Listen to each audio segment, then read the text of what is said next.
bon matin. Parlons d'un classique dans le manufacturier au Québec. Le temps qu'on perd quand on arrête une machine là, pour changer de sorte de production. On sait tous que ça, ça coûte cher en efficacité, ces arrêts-là. Ah, tout à fait. C'est souvent vu comme inévitable, un mal nécessaire, mais l'impact réel sur les opérations est souvent pas mal sous-estimé. On va regarder ça ensemble, pourquoi c'est si important de réduire ces temps de changement, les fameux changeovers, puis voir un peu les pistes qui existent en se basant sur ce qui se fait sur le terrain. C'est ça. Le but, c'est pas de sortir une formule magique, là, mais plus de comprendre l'impact concret que ça a pour une shop, puis de survoler des méthodes qui ont fait leurs preuves. Juste une discussion pour mieux voir où on peut s'améliorer. Parfait. Alors, juste pour être sûr qu'on parle de la même affaire, un changeover, là, c'est vraiment tout le processus pour passer, mettons, de faire un produit A à faire un produit B.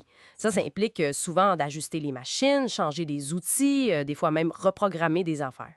Puis le nerf de la guerre, c'est que chaque minute où la machine roule pas, c'est une perte. Point. Ça finit par coûter cher en Titi sur une semaine, un mois. C'est direct comme conséquence, là. Ça baisse ton efficacité globale, ton TRG. Ça augmente les coûts parce que ton équipement, il produit pas pendant ce temps-là. À la longue, ça joue sur la compétitivité. On pense des fois qu'on peut rien y faire, mais c'est justement là que souvent des gains à aller chercher. Un point qui revient souvent puis qu'on entend dans les discussions, c'est qu'on connaît mal nos propres temps de changement. On le fait, c'est sûr, mais on ne mesure pas toujours systématiquement combien de temps ça prend pour vrai. C'est souvent la première étape, ça. Mettre en place un suivi, monitorer, comme on dit, savoir combien de temps ça prend en moyenne, combien de changements on fait par jour, par semaine, utiliser des indicateurs clés, les fameux KPI. Ça donne une image claire de où on est rendu. Puis une fois qu'on a ces chiffres-là, là, on peut commencer à analyser, voir où sont les bouts qui prennent le plus de temps. Peut-être qu'on va découvrir qu'en regroupant certaines jobs qui se ressemblent, on pourrait sauver des changements complets. Ben oui, ça, c'est une excellente première étape, souvent assez simple à mettre en place. Ce regroupement-là, puis un séquencement intelligent des productions, c'est souvent un gain facile, entre guillemets.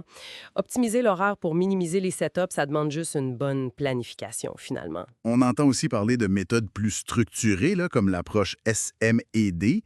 Ça, c'est quoi au juste? Oui, SMED, Single Minute Exchange of Die. L'idée, c'est d'échanger l'outil en dedans de 10 minutes, idéalement même en une seule minute, mais bon, disons moins de 10.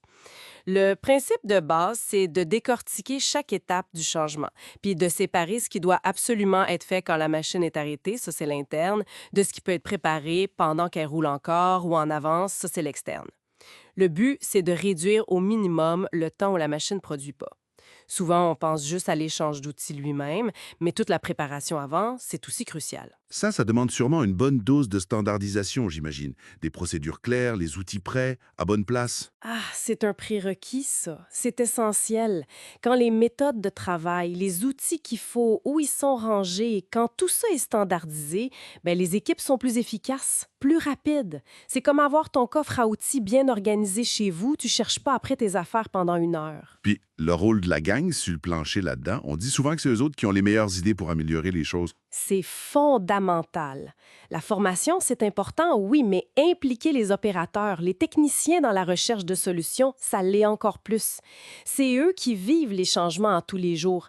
Ils voient souvent les petits problèmes, les micro-arrêts, les ajustements qu'il faut toujours refaire, puis que les chiffres globaux ne montrent pas toujours. Leurs idées sont souvent très, très pragmatiques. La technologie peut aider aussi. Je pense à des logiciels de planification plus poussés ou des machines plus modernes. Certainement. Les outils technos peuvent aider, oui, surtout pour la planification fine ou pour automatiser certains réglages, mettons. Mais il faut faire attention, hein. Investir dans la techno, c'est souvent plus payant quand les processus de base puis l'organisation du travail sont déjà optimisés. Les plus gros gains, souvent, ils viennent des méthodes puis de l'humain d'abord. OK. Fait que si on résume les bénéfices concrets de s'attaquer à ces temps de changement, 1. On augmente notre capacité de production. On fait plus avec le même équipement. 2. On améliore la réactivité. Être capable de faire des plus petits lots de façon rentable, ça donne une flexibilité qui est précieuse aujourd'hui. 3. On réduit les coûts d'opération. C'est évident, moins de temps est productif. Et 4, au final, on gagne en agilité globale. S'adapter vite aux demandes qui changent tout le temps, c'est un avantage concurrentiel majeur dans le contexte actuel, hein? Donc, en bout de ligne, optimiser les changements de production, c'est pas juste une affaire technique d'atelier. C'est pas mal plus stratégique que ça. Ça impacte direct la rentabilité puis la souplesse de la compagnie. Précisément, c'est un levier important pour la performance industrielle globale. Ça demande un effort, c'est sûr, un effort soutenu, mais les retombées justifient souvent l'investissement en temps puis en ressources. Ça nous laisse peut-être avec une question pour réfléchir. Est-ce qu'on prend vraiment le temps dans nos PME manufacturières ici au Québec de regarder attentivement comment ça se passe, nos changements de production? Ou bien est-ce qu'on accepte un peu trop vite que c'est de même que ça marche? Est-ce qu'il n'y aurait pas des gains peut-être même faciles à aller chercher juste en observant mieux puis en planifiant un peu mieux le regroupement des tâches qui se ressemblent? C'est une excellente question à se poser, ça. L'expérience montre que juste le fait de mesurer puis d'observer objectivement, ça ouvre souvent les yeux sur du potentiel d'amélioration qu'on soupçonnait même pas.